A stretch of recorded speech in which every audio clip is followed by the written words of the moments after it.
Então esta semana a proposta é, tal como já fizemos um pouco na prática, voltar a atenção, voltar a nossa capacidade de trazer discernimento a um aspecto da experiência que por vezes ignoramos. Não paramos para notar o que é que lá está a acontecer, antes pelo contrário, ativamente evitamos notar. E essa característica que eu me refiro é algo sobre o qual já tenho falado imenso e que no tempo do Buda a palavra que ele escolheu foi dukkha. E dukkha é uma palavra que, tanto quanto eu sei, a sua etimologia reporta a maneira como um eixo encaixa na roda de uma carroça. Mas neste caso, dukkha é quando o eixo não está bem encaixado. Digamos que o sítio de encaixe já não está com o encaixe bem definido. Então aquilo, digamos que está meio solto. Isso quer dizer que a viagem é sempre assim um bocado trôpega, porque há esse desencaixe. E se calhar isso é uma boa metáfora. Nós vamos olhar para o lugar onde há um certo desencaixe nesta vida. E é um lugar que a tendência é ir levando a coisa, em vez de parar para notar. A vantagem de parar para notar é que depois realmente podemos fazer qualquer coisa a esse desencaixe e mudar essa situação, enquanto que o ignorar só perpetua.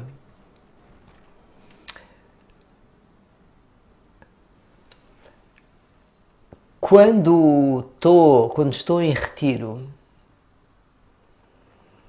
uma das coisas que me espanta é o quão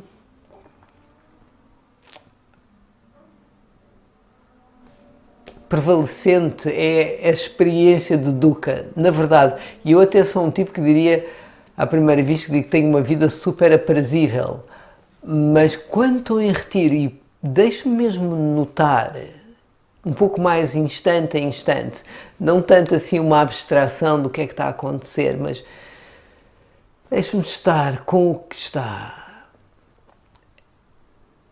É incrível como as minhas ações são movidas por uma evitação de algum desconforto que está a surgir. É como se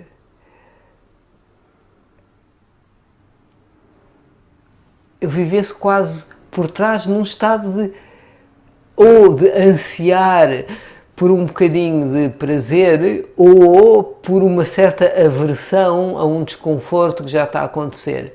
E coisas simples, a pessoa se deixa estar quietinho, começa a meditar. Isto até está razoável, não está assim com grande desconforto. Mas dada a impermanência e a natureza do que é ter corpo, não tarda muito, isto fica desconfortável. E quem diz este corpo diz praticamente qualquer situação. E eu acho curioso, e já falei disto na semana passada, como a minha primeira assim, leitura é que está qualquer coisa errada, quando na verdade o que está a acontecer é mesmo a coisa mais natural, que é as coisas mudam, e se está agradável, o que vem a seguir é agradável, a ficar menos agradável, isso é perfeitamente natural. E também não há nada de errado em encontrar uma coisa que esteja menos. O que eu noto é o meu vício. É como que eu noto assim, tenho uma mente que está viciada no agradável. Tem as suas vantagens, sem dúvida, porque há uma orientação que esta vida tem para querer estar bem e ser feliz. E isso parece-me incrivelmente saudável. O que eu noto aqui é que o lugar de começa a haver ali um atrito é quando este inclinar-me em direção àquilo que nutre e faz bem vem com um certo apego a que tem que ser de uma certa maneira, a que as coisas têm que ser de uma certa maneira. É aí que começa a ver aquele tal grãozinho que em retiro o que eu noto é caramba, a maneira como eu lido com o meu corpo, a maneira como eu lido com a minha experiência, se eu for mesmo honesto, ela tem quase sempre ali um grãozinho de insatisfação, de agitação, de algum atritozinho. E é também, tendo a ser mais em retiro, é que fica evidente a causa. O que é que me leva a estar nesse lugar onde a coisa parece estar sempre a apertar um bocadinho, em que este coração raramente se sente mesmo livre e à vontade. Então eu queria explorar isso um bocadinho convosco, porque, quem sabe, é útil também do vosso lado. Assim, estou a usar imensa ajuda do Buda aqui. Há 3 áreas da experiência onde dukkha emerge e que tem a ver com a relação que estabelecemos com o que está a acontecer. Uma delas tem a ver com a sede por experiências sensoriais agradáveis. Como se fosse possível apropriar-nos de uma experiência de tal forma que ela fosse trazer mesmo a satisfação e alento que, se eu acho que se formos honestos, todos nós estamos à procura. Então é como se, apesar de já ter visto inúmeras vezes que não há nenhuma experiência sensorial que possa realmente trazer uma satisfação duradoura, temporária, sem dúvida. E nada de errado com isso, nada de errado. Aliás, a natureza da satisfação sensorial é ser temporária.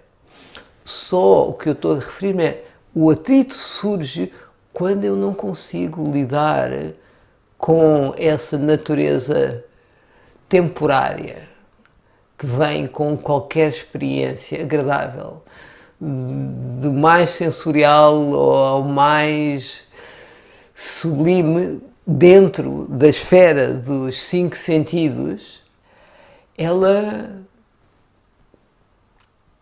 mantém-se agradável por algum tempo e depois esvanece. E mal ela começa a esvanecer, o que eu noto em mim é uma resistência em relação a essa mudança e uma ânsia por ir à procura de um próximo momento. E quando há outra vez um momentozinho de agradável, naquele ali um instantezinho de apaziguamento e novamente a impermanência obviamente revela-se. E isto é o padrão eu acho, de qualquer adição, em que quando a pessoa está na falta, há a fantasia que se essa falta for preenchida, vai haver o saciar dessa falta. E então a pessoa vai em direção ao seu objeto de adição, como se isso fosse a sua salvação. Quando sabemos, com um bocadinho de perspectiva, que na verdade estamos a enterrar ainda mais nessa adição e a aprisionar-nos ainda mais o coração. Está a fazer sentido o que eu estou a dizer? Façam-me só assim, só ter um filho. E dá para entender que fazemos isto não é só com as nossas adições mais óbvias, mas que se calhar passamos muito desta vida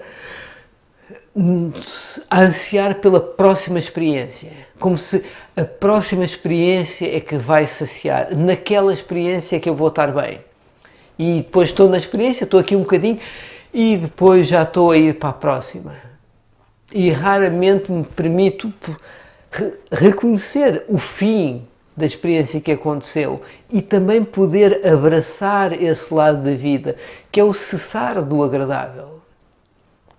E poder também abraçar o lado da vida que está a ficar menos agradável. Porque quando eu fico só nesta ânsia pelo agradável e esta fuga do desagradável, eu estou a ter que me separar, negar metade da vida, pelo menos. Se tivermos uma vida que está a correr bem, a coisa está mais ou menos equilibrada, esta dificuldade de reconhecer, dar espaço de reconhecimento ao que não é agradável, desconecta-me do que lá está. E a proposta do Buda é exatamente nota esse lugar também de desconforto, porque esse lugar de desconforto fala-nos exatamente da sua gênese, fala-nos exatamente da sua causa. E aqui eu acho que há aqui uma compreensão incrivelmente transformadora a descobrir, que é que realmente a vida, a satisfação nesta vida não está só dependente daquilo que nos acontece. Isso é aquela versão em que eu tenho que estar sempre atrás daquela experiência que tem que ser daquela maneira para eu finalmente estar bem. Que a pessoa pode passar a vida assim, mas eu diria que é impossível alguma vez encontrar algum contentamento, satisfação, apaziguamento duradouro.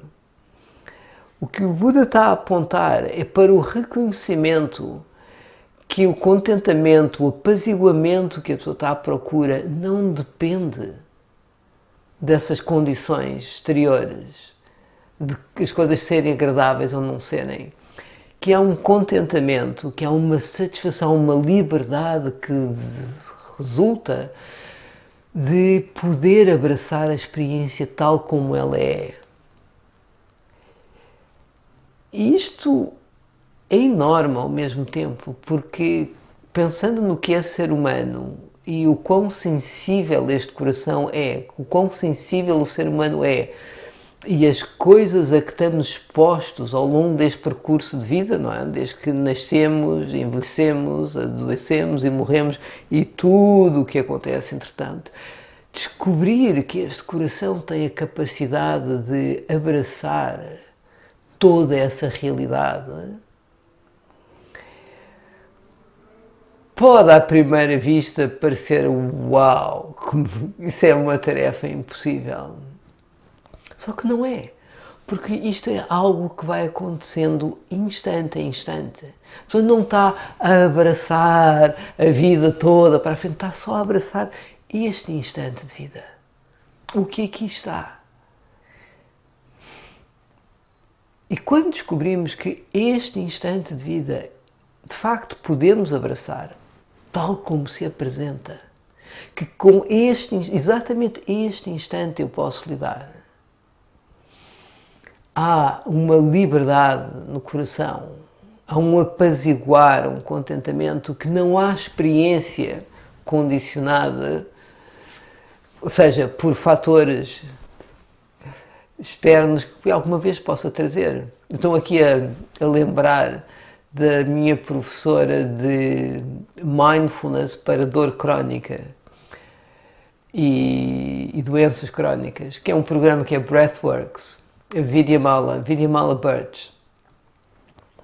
Ela contou-nos um episódio na sua vida que foi exatamente um desses cliques de notar, ok, a minha experiência não é dependente do que me está a acontecer. E neste caso ela sofre de dores crónicas na coluna desde os 16 anos, já estava com 20 e tal, e para seu grande desespero teve um acidente de carro que piorou muito a situação, isto aos 20 e poucos. E nessa sequência desse acidente teve que fazer uma série de exames, e um dos exames é que ela tinha que se manter sentada durante 24 horas. E isto é para uma pessoa que naquela altura 20 minutos sentada já seria um desafio. Mas explicaram-me que a avaliação da situação em que ela estava e a decisão do tipo de intervenção que iam fazer, havia uma série de fatores que realmente dependiam dela estar na posição sentada durante um período muito prolongado. E ela diz que inicialmente ela entrou mesmo em pânico, tipo, isto é impossível.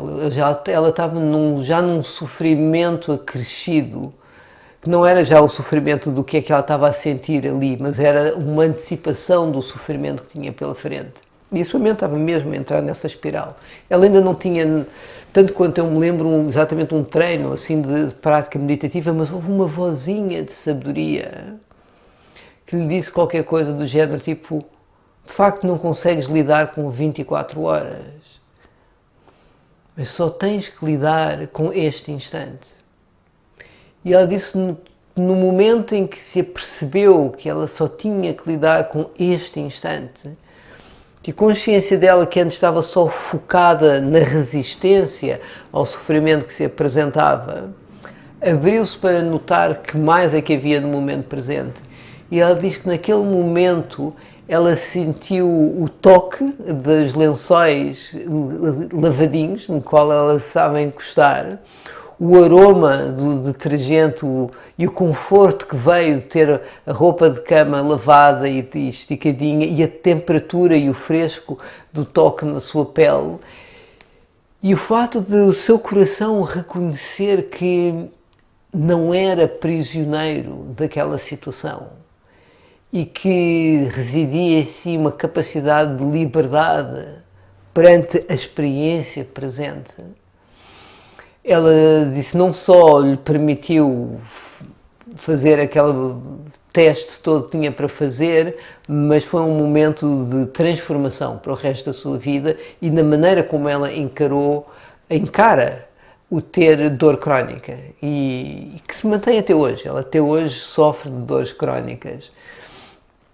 E eu tive a oportunidade de estudar com ela e praticar com ela, e é incrível ver como ela pegou em algo que podia ser incrivelmente debilitante, incrivelmente mesmo desgastante, e transformou nisso em algo que trouxe compaixão perante o seu sofrimento e dos outros, uma enorme sabedoria de vida e incrivelmente motivador. E ela criou toda uma organização voltada exatamente para o processo de trazer esta consciência que nota ao encontro da dor física.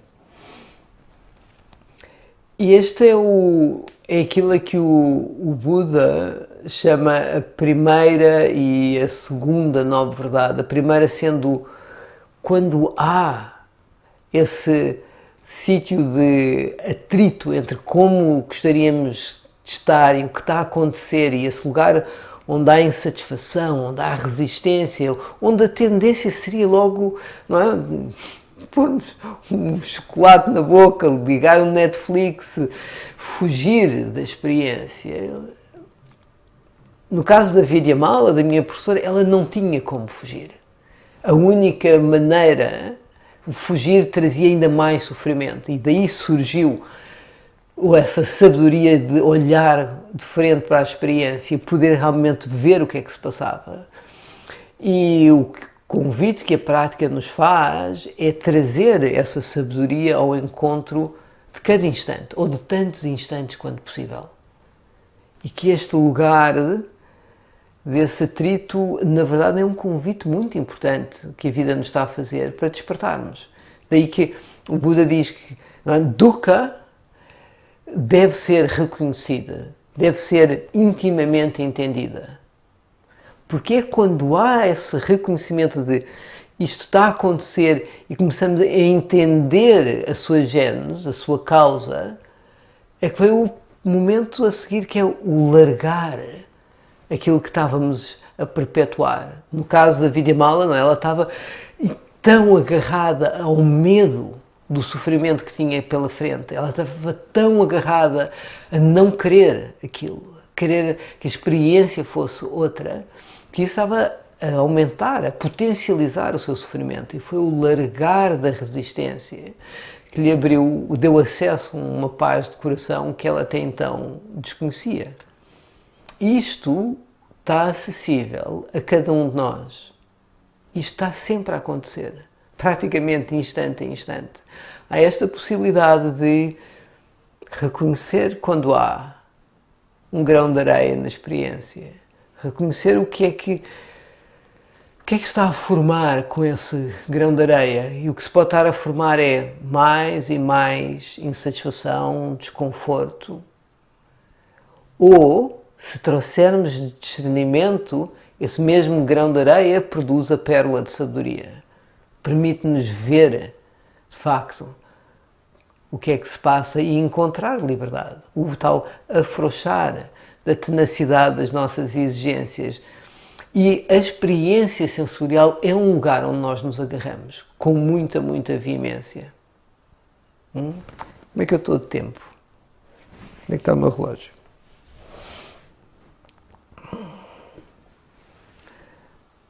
Alguma questão, antes de eu continuar? Porque este tema de prazer e largar às vezes faz assim uma certa comichão. E como vivemos numa sociedade que eu acho que enaltece o desejo pelo agradável e até às vezes até dá uma perspectiva que a pessoa só está bem se estiver sempre no agradável, só é uma pessoa louvável se a coisa estiver sempre a correr bem. Depois ter aqui um tipo assim a falar que não, olha, bom é também notar quando a coisa não está nada agradável e que isso é, talvez, sem dúvida, mais promotor daquilo que estamos à procura, de apaziguamento do coração, de qualquer outra coisa agradável, pode criar assim uma certa dissonância. Por isso, antes de eu continuar, alguma questão? Como a experiência sensorial per si não é um problema. Quando nos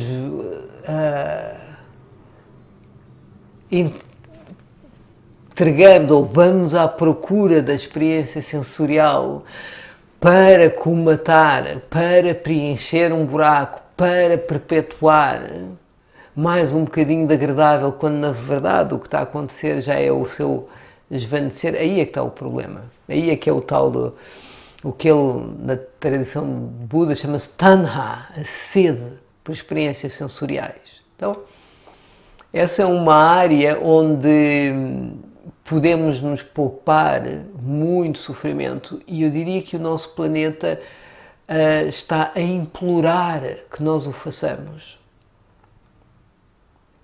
Porque a nossa sede por prazer, por ter, por apropriar experiências agradáveis, não está só a fazer-nos prisioneiros desse nosso apego, está literalmente a matar-nos. Porque nós estamos a destruir o sítio onde vivemos. Isto é tão, esta pulsão é tão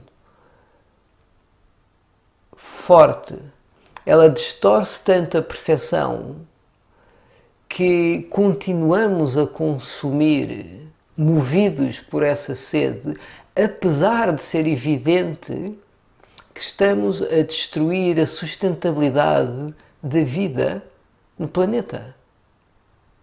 Estamos a impossibilitar as nossas próprias vidas.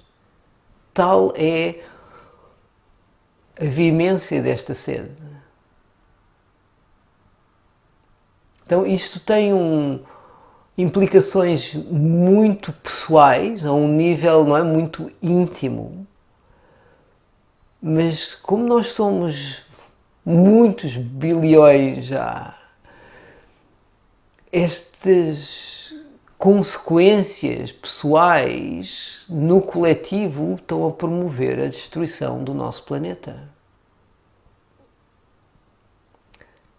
Então eu acho que a maneira como lidamos com o prazer, como procuramos o prazer, e se formos aprendendo a afrouxar este vício, este apego a ter mais e mais e mais e reconhecer o quanto estamos a sofrer e quanto sofrimento estamos a provocar à nossa volta. Parece-me essencial para a nossa saúde mental e para a nossa sobrevivência no planeta. Então, se não tenho nenhuma questão, vou avançar mais um bocadinho. Espera aí, tenho, se calhar tenho.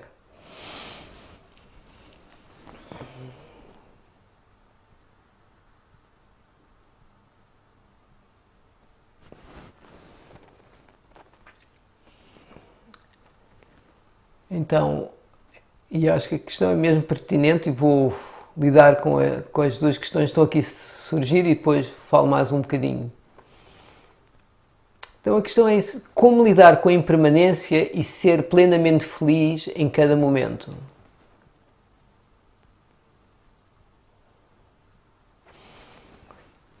Então, o tema da semana passada e desta semana passada é impermanência e esse grãozinho ou por vezes pedregulho de dukkha, de insatisfação, de ansiedade, de resistir como as coisas são. Quando nos disponibilizamos a voltar, esta consciência que normalmente está voltada para fora, a também apreender o que é que se passa aqui connosco, aqui, agora, neste corpo, neste instante, mas não é lá à frente. Uma das coisas que começa a acontecer é um reconhecimento da consequência das nossas ações. Há ok, é aqui que eu estou. Muitas vezes a nossa mente está, então vamos dizer com a ansiedade, que é a questão aqui na pergunta, a mente tende a estar 3 passos, 3 dias, 3 anos, 10 anos à frente, a tentar antecipar, a controlar o incontrolável para se sentir segura aqui. Quando nos propomos despender alguns instantes atendendo à vida que aqui está e começamos a entender que esta estratégia de tentar controlar o incontrolável, tentar parar a mudança, na verdade é promotor de enorme sofrimento. É um fardo pesadíssimo e que ainda por cima não precisamos carregá-lo. Que não precisamos, porque esta ansiedade não está em nada a melhorar o futuro. Até podemos dizer que esta ansiedade, porque esta ansiedade não é só uma emoção, é toda uma perspectiva. Eu olho para a vida achando que a vida tem que ser de determinada maneira, porque se ela for de outra maneira, vai todas estas coisas horríveis e que eu não posso sentir e que eu não quero sentir e por aí fora. Então tento fazer N cenários de tentativas de controlar o incontrolável. Quando começo a notar o quanto isso é dukkha, o quanto isso é insatisfatório, o quanto isso, embora a intenção é de ajudar, claro que é um lado nosso que está a tentar o melhor que pode para nos assegurar que vai correr tudo bem, possamos nos sentir bem, e se calhar isso até já funcionou um bocadinho, mas funciona assim muito durante instantes. Quando isso se torna um modo de estar na vida, promove muito sofrimento. Então, e a prática, quando a pessoa começa a notar, uau, o quão é difícil perpetuar esta estratégia e ter, quem sabe, porque nota que não adianta estar aí por ali, não adianta perpetuar mais um cenário. Nem estou a rejeitar que perpetue cenários. Eu noto é que, ok, não vale a pena cair nesse buraco outra vez. Há um poema lindo que vale a pena procurar na net, Autobiography in 5 Chapters. Agora não pode ser que me venha o nome da poetisa, em que ela descreve muito este processo em que a pessoa cai outra e outra vez num buraco. Às tantas já reconheço, ok, olha, isto sou eu naquele buraco. Perante a impermanência eu tendo a cair neste buraco. As coisas mudam e eu vou para aquele buraco de resistência, vou para aquele buraco de tentar que a coisa não deve ser assim. E às tantas digo, espera, sou eu que estou a construir, a cavar este buraco. Ou pelo menos há este lado meu que está a cavar este buraco. Então a próxima vez, se calhar, já não cai da mesma maneira. Já começa a notar que há outras possibilidades de resposta. Que a coisa não tem que ser tão a agarrar com tanta força. E aí a impermanência deixa de ser um problema. Antes, pelo contrário, a impermanência que passa a ser um instrumento libertador, uma característica da realidade que nos ajuda que salienta a tendência de tentar fixar, ups, assim dói mais, o afrouxar e... que alívio. Então, vamos descobrindo que, na verdade, sabe muito melhor alinharmos-nos com a realidade do que resistir à realidade. E que este coração humano tem esta capacidade incomensurável de abraçar as coisas tal como elas são. Essa é a grande descoberta. A noção apertadinha que desenvolvemos ao longo da vida, fruto de nascermos com muito pouca consciência, não é? Nós nascemos mesmo com uma perspectiva muito pequenina do que é ser humano, faz parte de ser bebê. E depois temos uma vida para realizar o potencial do que é ser humano. E há pessoas que o fazem plenamente. Um Buda é alguém exatamente que despertou todo o seu potencial. E estas nossas ansiedades são os sítios onde a vida está a dizer: olha, há aqui muito mais potencial que não está a ser reconhecido. Há muito mais capacidade de coração que não está a ser reconhecido, e dói quando nos apertamos dessa maneira, quando resistimos à realidade dessa maneira. Espero que isso tenha feito sentido.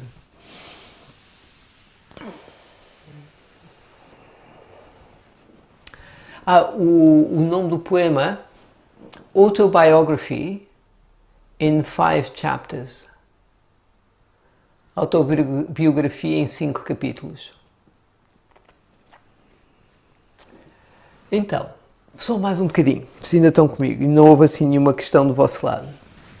Há uma outra área da nossa vida, além desta sede por experiências sensoriais e a tentativa de tapar toda a experiência com experiências sensoriais, há uma outra área que tem a ver com a sede, a vontade, o querer ser de determinada forma. Que tem muito a ver com as crenças, perspectivas que temos sobre nós e o que é que achamos que temos que ser para estarmos bem, para sermos felizes ou para não sofrermos. E estas crenças foram em muito formadas no início de vida. Numa altura onde a compreensão da causalidade do que é que está a acontecer tendia a ser bastante limitada, dependendo da crença, da altura em que essa crença foi formulada, e há crenças que são formuladas quando praticamente ainda não há quase consciência do outro. A nossa mente já está a formular entendimentos, e entendimentos aqui não são entendimentos conceptuais, são entendimentos existenciais a partir de há quem diga, quando ainda estamos na barriga das nossas mães, já se está a formar uma compreensão somática, por assim dizer, assim, uma compreensão que ela é celular, visceral, do processo de vida que ali está. E assim tem que ser, porque realmente há tanto aqui que está a acontecer que não depende da nossa compreensão consciente. Há uma, entre aspas, sabedoria neste corpo, nesta vida, que tanto vem do processo evolutivo, e aqui temos, não é, toda a genética, mas também é muito epigenético, é aquilo que esta vida vai apreendendo e formulando em resposta àquilo que lhe vai acontecendo. Isso parece já estar a acontecer na barriga da mãe. Quando passa para o exterior, há aqui uma transição importantíssima, e aqueles primeiros 3 anos de vida são reconhecidos como sendo fundamentais para a construção do eu que vai começar a se solidificar e estruturar ainda mais. a partir dos 3 aos 6, é um período muito importante, dos 6 aos 12 e por aí fora, até chegarmos aos 20 e tal, e as nossas estruturas egóicas estão bem estabelecidas.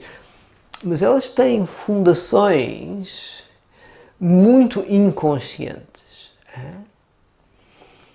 Então, muitas vezes as crenças que temos sobre aquilo que somos e temos que ser para não sofrer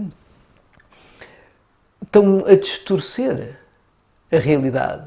Estão-nos a dar uma perspectiva errónea do que é que se passa. E eu já vou expandir um bocadinho nisso. Mas, além disso, ainda há um nível ainda mais profundo, na qual a própria construção da identidade, embora que eu há pouco chamei-lhe assim um modelo operativo incrível, este modelo operativo da construção do eu no ser humano tem uma capacidade, uma adaptabilidade, uma potência que transformamos um planeta inteiro. Não, isso é inegável, mas também tem uma falha na sua concepção enorme, que é produzir uma miopia existencial.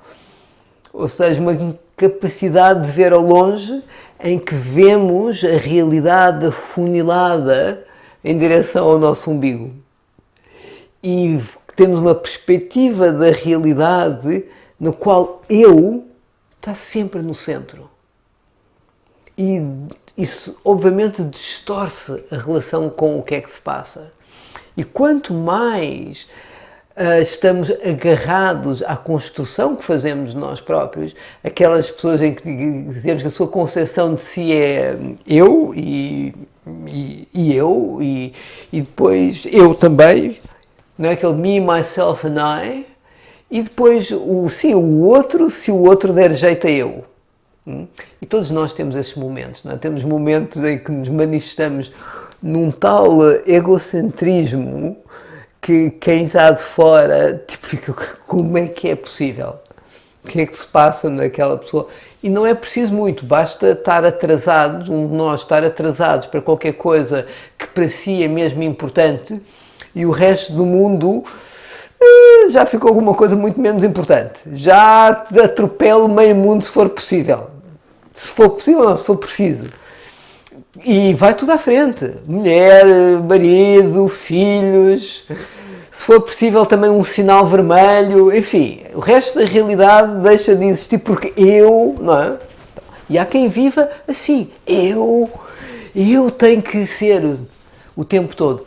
E claro que eu ao falar disto, vem parece que há, mas eu não estou a querer que haja uma tonalidade crítica, porque não é justo, aquela vida está a fazer mesmo o melhor que pode.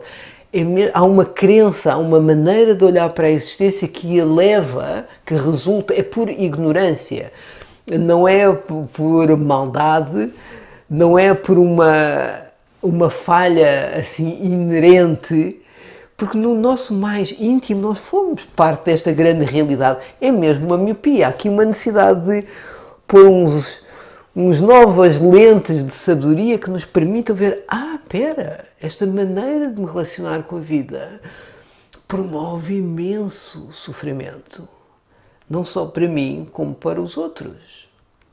Mais uma vez, é aquele sítio onde há o tal atrito, onde a maneira como nos estamos a conceber, em vez de trazer aquilo que, na verdade, mais procuramos, e eu estou sempre a pôr aqui aquilo que mais procuramos é um sentido de estar bem com a vida, um lugar de apaziguamento com nós próprios e na relação com os outros. E quando nos permitimos parar e realmente trazer notar o que é que aqui se passa, por vezes reconhecemos que a maneira como nos concebemos não está a contribuir para esse à vontade, não está a contribuir para um coração que se sente livre, não, está a contribuir para um coração que se sente aprisionado por essas crenças, que se sente assoberbado, que se sente sob um enorme fardo. E o processo de ir descobrindo, reconhecer que há esse sofrimento, que essas crenças estão presentes, e ir descobrindo que podemos abrir mão dessas crenças. Isso é profundamente apaziguador e libertador. Por vezes assustador. Por vezes temos tanto investido em determinadas crenças e toda a perspectiva e as emoções e modo de estar na vida que vêm com essas crenças que assusta-nos a possibilidade de mudança. Mas eu, pelo que eu noto, se esta consciência que nota for sendo cultivada com regularidade, se nos vamos visitando com regularidade, há aqui um feedback que a vida vai nos dando. Na medida em que nos estamos a orientar, a inclinar para aquilo que nos liberta, que nos apazigua, ou se nos estamos a inclinar para aquilo que nos aperta. Então, essa é a segunda esfera da nossa experiência, onde há grande possibilidade de transformação através do discernimento, a maneira como nós nos concebemos, a veemência com que nos agarramos a ser de determinada forma. Se ainda tenho tempo para mais um bocadinho, só mais um lado, só ver, ou então faço também, para mim este é um tema super importante, só ver se há aqui qualquer coisa do vosso lado, sobre o reconhecer como, por vezes, a maneira como nos concebemos, a maneira rígida como nos concebemos, é um fator que contribui para a experiência de dukkha, de stress, de insatisfação, de assoberbamento. Entendem o que eu estou a querer apontar? Ou seja, é inevitável termos uma concepção de eu. Claro que sim, é super saudável, ok? E depois e que tal trazer discernimento a como é que nos concebemos? E depois talvez haja, tá bem, mas e como é que eu faço isso? Trazer discernimento a como é que eu me concebo? Há várias maneiras. A que eu conheço passa sempre por tomada de consciência. Da maneira como ajo, isto já é imensamente revelador, ok? Tu traz consciência à maneira como está a agir, não só a ação logo para fora, mas até já um bocadinho as pulsões subjacentes a essa ação, isso já diz imenso sobre nós. A maneira como falo, a comunicação, quando verbalizamos qualquer coisa, isso já expressa ponto de vista, já expressa crenças. Então, trazer discernimento à comunicação que estabelecemos com os outros também é imensamente revelador. E, por fim, uma forma ainda mais direta é através da prática contemplativa. Quando nos disponibilizamos a sentar com nós próprios, na medida dos possíveis, suspender a imposição das nossas predileções por experiências agradáveis, as nossas predileções por formas de estar, formas de sentir, não é? O ser desta maneira, e nos abrimos a apreender, então, o que é que aqui está? O que é que aqui está? E, por vezes, o que a pessoa nota, o que é que aqui está? Aqui está uma mente que está desesperadamente a tentar controlar o incontrolável. Amanhã, por exemplo. E depois não é só amanhã, é o amanhã de uma determinada forma. E essa determinada forma não é o amanhã, é um eu que amanhã tem que ter determinada experiência, tem que ser de determinada forma para poder estar tudo bem. E o que é absolutamente impossível, eu agora estar a controlar o eu que eu vou ser amanhã. ainda por cima eu estou a reduzir as possibilidades do que é estar bem nesta vida a uma caixinha ínfima, onde não cabe lá a vida. Como, por exemplo, não poder falhar, ter que conseguir, ser bom a qualquer coisa. Também há o oposto, também há o oposto. Há aquela versão do eu não vou conseguir, eu nunca consigo. Vai ser demais. Também é a mesma coisa. É exatamente a mesma coisa. É a mesma apego a uma maneira de ser. E o que nós nos estamos a propor na prática é quando estamos reféns dessa apropriação de ser de determinada forma, trazer consciência a esse processo. A pessoa reconhece os pensamentos que surgem, reconhece a qualidade somática, o que é que surge, como é que a vida responde quando é vista dessa perspectiva, quando a qualidade de relação é essa. Isso aí é que a pessoa tem uau, assim dói. E depois vamos aprendendo a não alimentar essa maneira de estar, a mente não estar tão envolvida, a um querer largar e assim descobrir outras qualidades de relação que não têm a ver com fixar numa maneira de ser. Uma qualidade de relação com a vida que permite a vida ser o que é. Não termos que ser só esta caixinha de ser aceitável, para sermos dignos de sermos amados, sabe-se lá por que figura interna é que estamos para ali a criar. Ainda hoje, para terminar, um exemplo mais prático, estava a falar com uma pessoa amiga e que me falava da dificuldade de dizer não.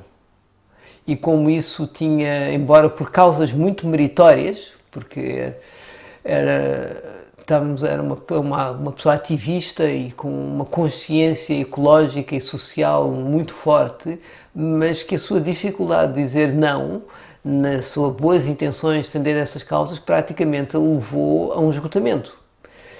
E ela colocou a causa de quase chegar a um esgotamento não pelo seu amor das grandes causas, mas pela sua dificuldade de dizer não. E eu perguntei, mas isso é um lugar muito criativo, o reconhecimento de que esse esgotamento quase aconteceu pela dificuldade de dizer não, traz uma certa curiosidade, qual é a crença subjacente? E ela disse logo, a necessidade de reconhecimento, de ser aceito e de ser reconhecido o tempo todo. E isto é um campo incrivelmente fértil. Então, há aqui um agarrar de uma estratégia que se calhar já foi útil, ser a boa menina, a pessoa que fez aquilo que era preciso, e isso trouxe algum alento, algum contentamento, alguma segurança em algum momento, e depois a pessoa com o seu apego a querer repetir essa experiência passa uma vida toda na tentativa de voltar a ter essa experiência. E até tem por instantes, mas com um custo enorme em relação ao não notar de tanto mais que há na sua vida que não está a ser reconhecido, porque o foco está tão estreito naquela só quando eu sou desta maneira é que eu posso estar segura, ou posso me sentir amado, ou posso me sentir válido, ou não interessa bem, cada um tem a sua crença. Então, este é um lugar que eu acho super criativo em termos de prática. A pessoa não vai à procura disto, senta-se e quando nota que a sua mente está a ser assoberbada por um tema, há esta possibilidade de trazer discernimento e de libertação e apaziguamento do coração. 9 horas. E eu ainda queria ver se havia alguma questão do vosso lado. A minha pergunta é a seguinte: quando nós ganhamos consciência dessas partes, não é? Temos de ganhar esse distanciamento, etc. Mas é só isso? Ou o que é que nós fazemos a essa. Eu vou chamar uma parte, não é? O que é que fazemos a essa parte quando tomamos consciência dela? Simplesmente tomamos consciência e afastamos um bocadinho dela?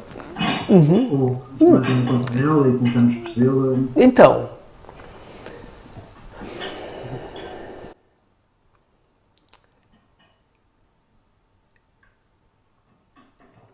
aquilo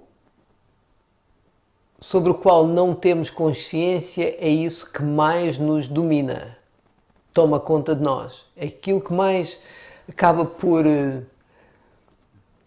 influenciar esta vida, acaba por ser aquilo sobre o qual não temos consciência, porque nem temos escolha, aquilo toma conta de nós e influencia.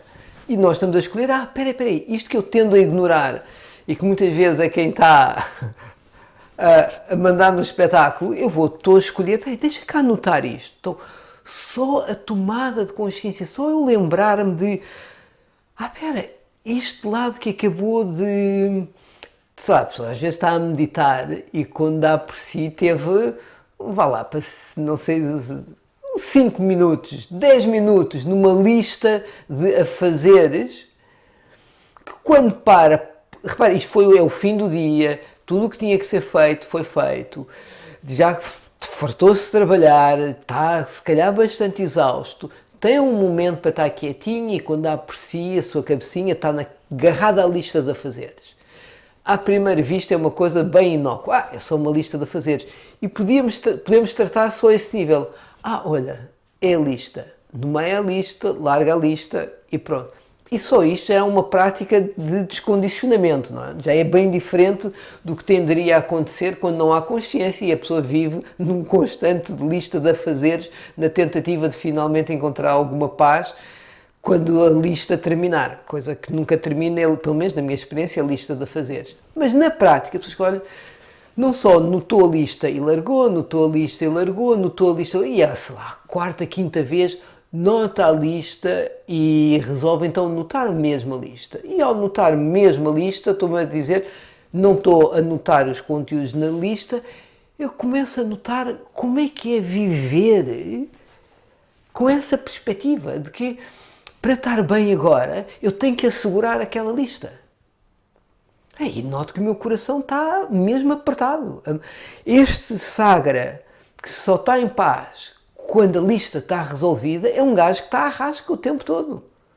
E eu pergunto, isto é difícil viver assim. Tipo, mas não é isto é difícil, é horrível a lista. Não, tipo assim, há até, eu diria, uma certa compaixão para com este lado que vive tão aflito, com um sentido tal de insegurança e de vulnerabilidade mesmo, que eu só quando asseguro tudo isto é que vou estar bem. Aquilo não lhe traz de todo aquilo que mais procura. Então, eu acho que só este reconhecimento, eu não tive que fazer nada. O discernimento é que está a trazer a transformação, não é? Eu estou lá a mudar a lista, eu estou a dizer ao meu lado da lista, vai-te embora, eu não estou a dizer que tu devias ser diferente. Eu tenho a olhar para o que se passa e dizer, ok, esta maneira de olhar para a vida, isto assim dói imenso. Eu fico logo com menos vontade de estar tão agarrado na lista. Eu nem estou a empurrá-la, eu simplesmente já não estou tão debruçado sobre ela. E se calhar começo, como não estou com a lista tão aqui, vamos dizer que a lista agora já começo a ver a lista assim um bocadinho mais de distância, vejo que, ok, quando há lista, há ansiedade. Olha, quando há lista, há ansiedade. E quando há lista, que mais é que há? A ansiedade, a insegurança, há este desconforto todo aqui no corpo. Há uma pressão interna, há uma certa urgência, aquilo tem que ser, há imenso medo. Há um imenso medo que aquilo possa não ser assim. E isto começa a dar-me, e eu começo a dar, mas engraçado, estas sensações que eu estou a ter, elas não são só da lista. É que começa a dizer, há assim uma certa familiaridade, sabe? Começa a entrar esta parte que começou com uma lista, na verdade não é só uma lista de itens, é toda uma maneira de estar na vida.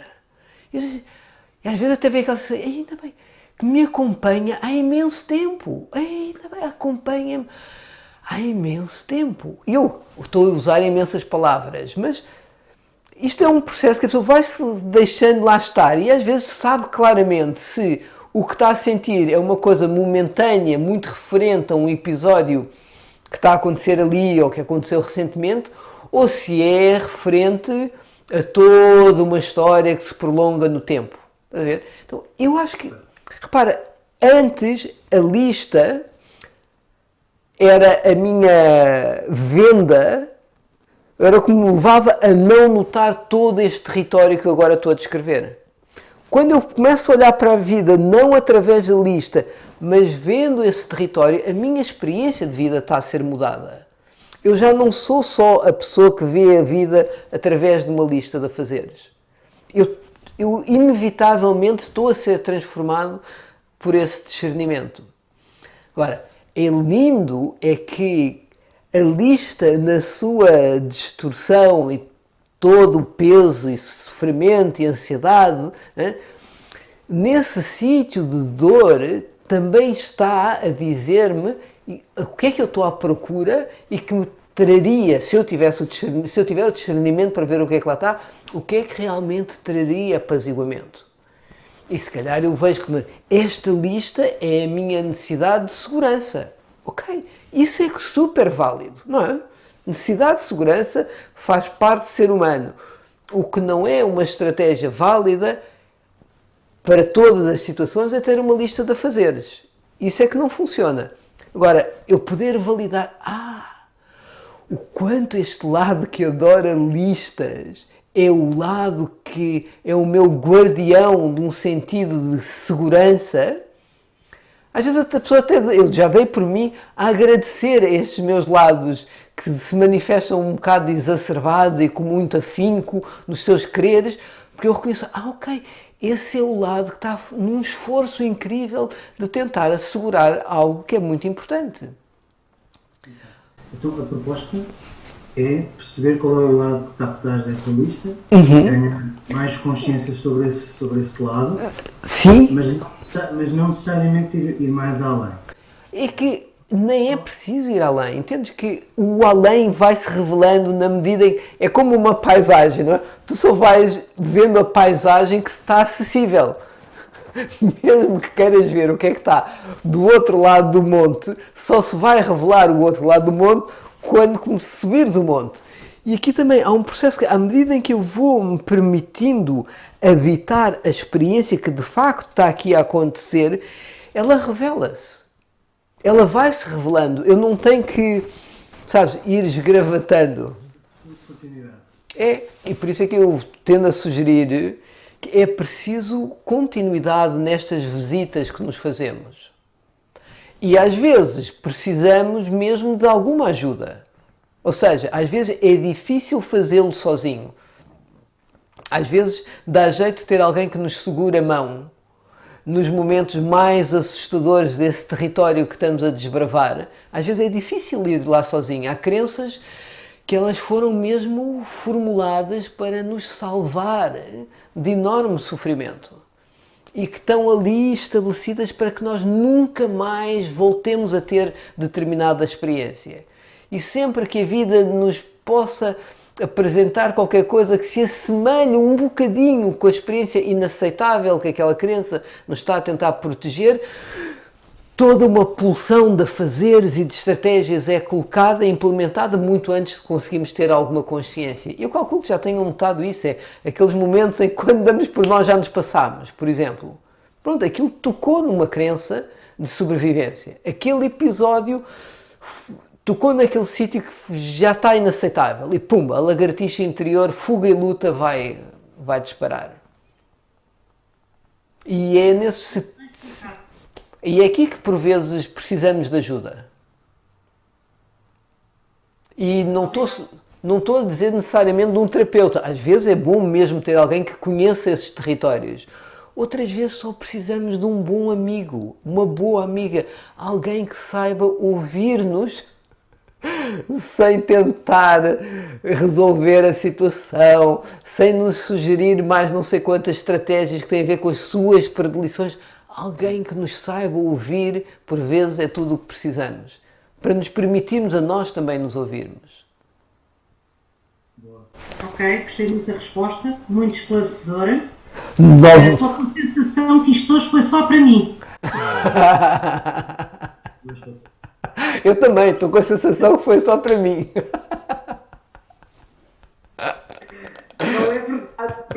tenho a sensação que foi só para mim.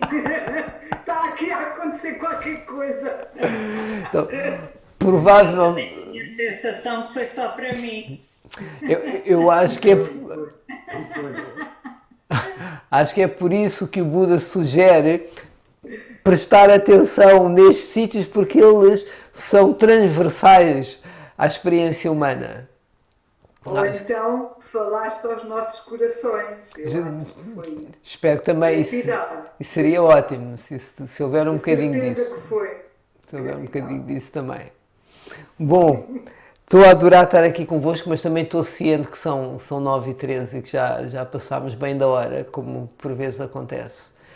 Grato pela oportunidade de partilha.